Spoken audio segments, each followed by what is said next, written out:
Hi, today I want to talk about a topic we've touched on in the past, and that's blended wines. Before we've talked about Bordeaux, which is a region of France, and the wine from Bordeaux is pretty much all blended, meaning it's more than one grape varietal in the bottle. So I've got, in fact, have a little Bordeaux here, which is drinking quite nicely at this point. And you can't always tell from the bottle or by tasting necessarily what the blend is. Part of that is, the secret recipe, and no two Bordeaux's are exactly alike. Now, we did mention in the Bordeaux video that you're restricted, or they are restricted to 5 grape varietals, but combining them is completely up to the vintner. So let's take a look at that. What is the advantage of blending wine? Now, I want to take a sidestep on that, and let's look at something completely different. Let's say you're going out for the evening to a concert, and you got to the concert, and this fellow walks up on stage, and he's got this big thing, and you quickly realize he's a tuba player. So he sits down in his little chair, and you sit there for an hour, hour and a half, listening to a tuba concert. How do you think you would feel about that? I mean, tubas are great, and tuba players are wonderful people, nothing against them, but I don't know that I could take an hour and a half of just tuba. Well, it's kind of the same concept with wine. Now, if you have just a straight varietal, and of course straight varietals in wine is a little different than a tuba, but there's some wines that don't necessarily drink that well by themselves. A good example of that is Petit Verdot. It's an interesting wine, but it's not really that strong on its own, but it is one of the blending wines for Bordeaux. So Petit Verdot has its merits, and it can enhance other wines, just like a tuba can enhance a full orchestra.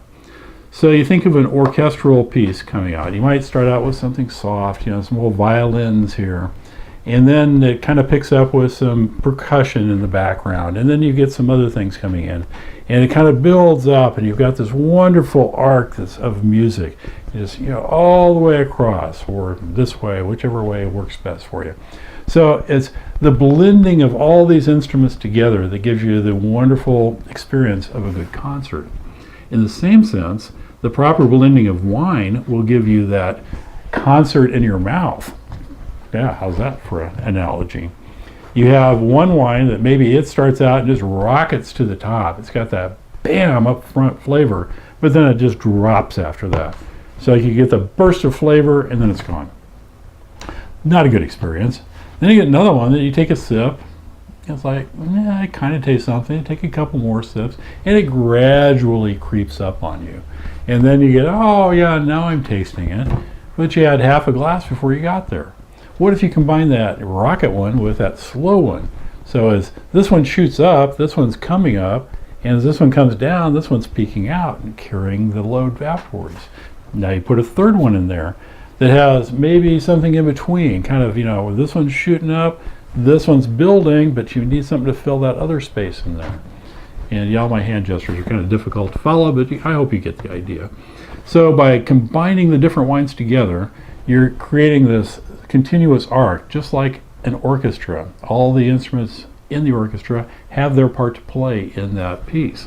So you don't have just this one of the tuba going. You have a full, rich background of music. All the sounds and notes and different textures to the sound. And that's what happens when you blend wine. It gives you a much fuller experience. Now, not to say that all wine should be blended or all blends are better than all single varietals. It kind of depends on the varietal. Cabernet Sauvignon, very strong wine, can stand on its own, as can many others. Chardonnay on the white side very much stands on its own, but it also works as a blend. Cabernet Sauvignon is one of the blend grapes for the Bordeaux region. That and Merlot. Personally, I think Merlot is kind of a weak wine the way it's usually done. I've had some really powerful ones, but they're kind of few and far between. But you combine that Merlot with the Cab, and boy, you have something that's really full and rich. You might get that kind of thin, bold line going across for the Cabernet Sauvignon, but then the Merlot comes in to shade the background. So it gives you a much fuller experience. And then you get to painting, you have all the happy little bushes. You know what that reference is, I'll bet. Anyway, so if you've never tried them, check out some blended wines. Definitely most of the old European countries do blended wines. Most wines from Spain, France, of course, Italy are blended wines. Germany tends to be more single varietal. You're not going to find as many there. But you can also find domestic blends or U.S. blends. You can find blends from, South Africa. You can find them from Australia. That's what I was trying to think of. Pretty much any major wine region will do some blending. One other side note on that. If you like the style of the French Bordeaux, you have an alternative. It's called Meritage. And that is a blended wine that's made as if it were made in Bordeaux. Same grapes, basically, same type of style. But it's made the same way as a Bordeaux, except it's not made in Bordeaux.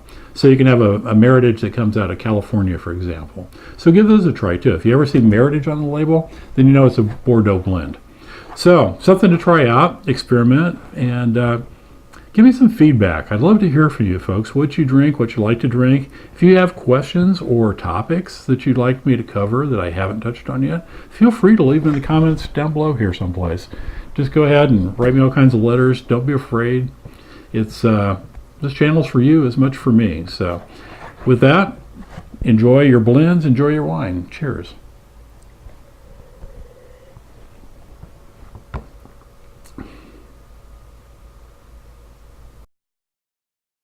And what is a rosé? Well, here is a bottle of rosé.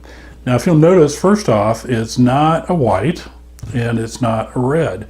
It's got a reddish color to it, of course, but very, very translucent. If you can see my finger going back and forth there through the bottle, you can see how dark red it is not. It's kind of a almost, this one's a little more than pink, but it's a lot of more kind of a pinkish color.